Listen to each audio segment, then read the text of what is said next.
It is indeed a very troubling report, but it is a report of extraordinary importance, not only to those who wish to own a home, but as to the taxpayers of this country who would pay the cost of the cleanup of an enterprise failure.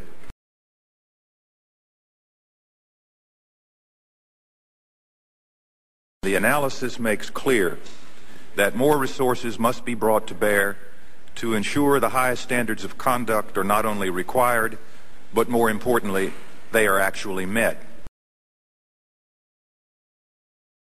Through nearly a dozen hearings where, frankly, we were trying to fix something that wasn't broke. Mr. Chairman, we do not have a crisis at Freddie Mac, and in particular at Fannie Mae, under the outstanding leadership of Mr. Frank Raines.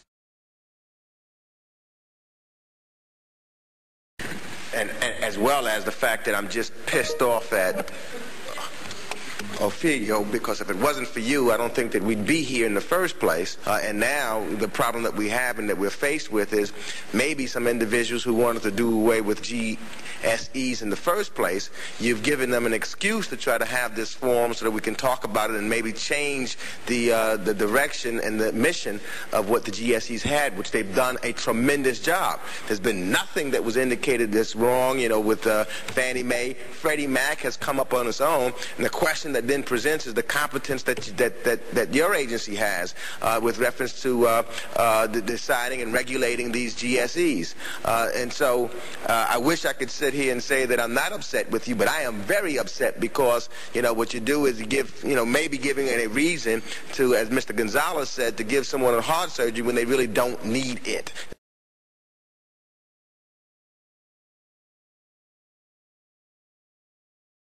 In addition to our important oversight role in this committee, I hope that we will move swiftly to create a new regulatory structure for Fannie Mae, for Freddie Mac, and the Federal Home Loan Banks.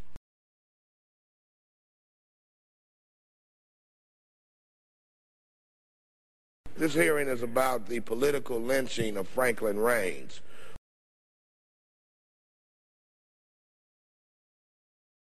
There is a very simple solution. Congress must create a new regulator with powers at least equal to those of other financial regulators, such as the OCC or the Federal Reserve.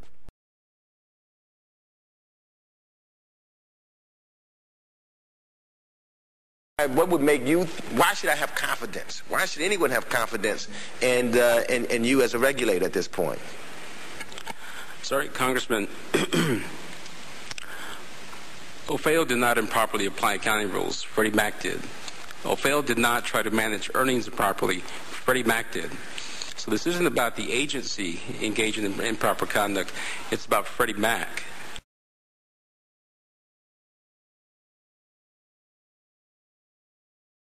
And we passed Sarbanes-Oxley, which was a very tough response to that. And then I realized that Fannie Mae and Freddie Mac wouldn't even come under it. They weren't under the 34 Act. They weren't under the 33 Act.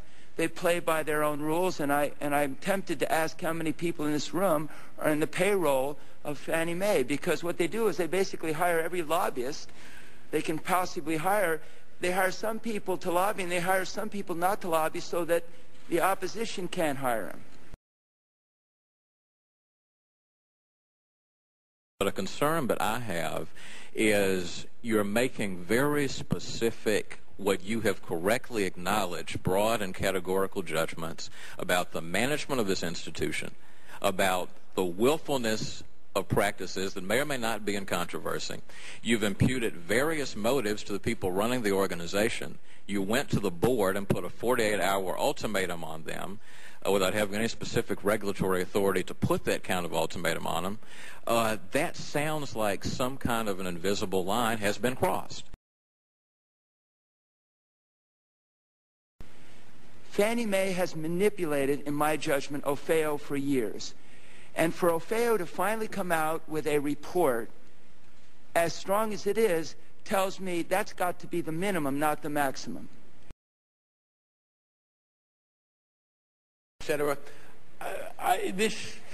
You seem to be saying, well, these are in areas which could raise safety and soundness problems. I don't see anything in your report that raises safety and soundness problems.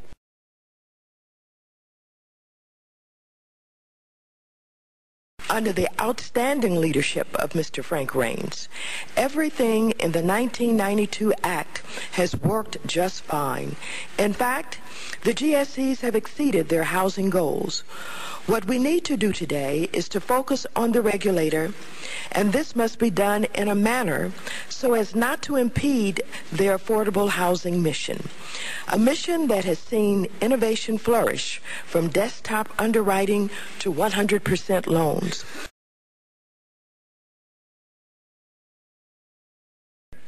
I find this to be inconsistent and a rush to judgment. I get the feeling that the markets are not worried about the safety and soundness of Fannie Mae, as Ofeo says that it is, but of course the markets are not political.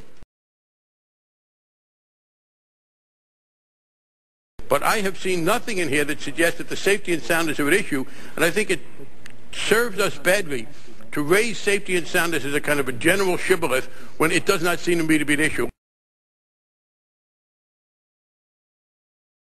Mr. Raines, $1.1 million bonus on a $526,000 salary. Jamie Gorelick, $779,000 bonus on a salary of $567,000. I mean, this is what you stated on page 11 is nothing less than staggering. The 1998 earnings per share number turned out to be $3.23 and 9 mils. A result that Fannie Mae met the EPS maximum payout goal right down to the penny. Fannie Mae understood the rules and simply chose not to follow them. That if Fannie Mae had followed the practices, there wouldn't have been a bonus that year.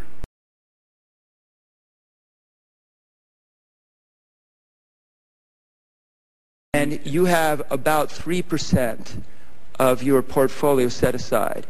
If a bank gets below 4%, they are in deep trouble. So I just want you to explain to me why I shouldn't be satisfied with 3%. Because banks don't, there aren't any banks who only have multifamily and single-family loans.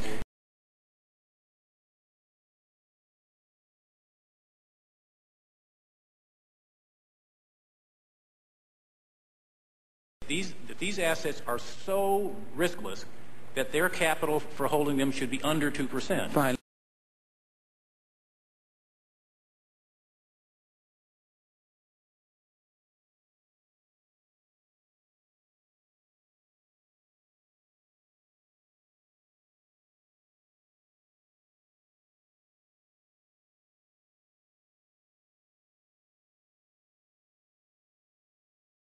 I think the responsibility that the Democrats have may rest more in resisting any efforts by Republicans in the Congress or by me when I was president to put some standards and tighten up a little on Fannie Mae and Freddie Mac.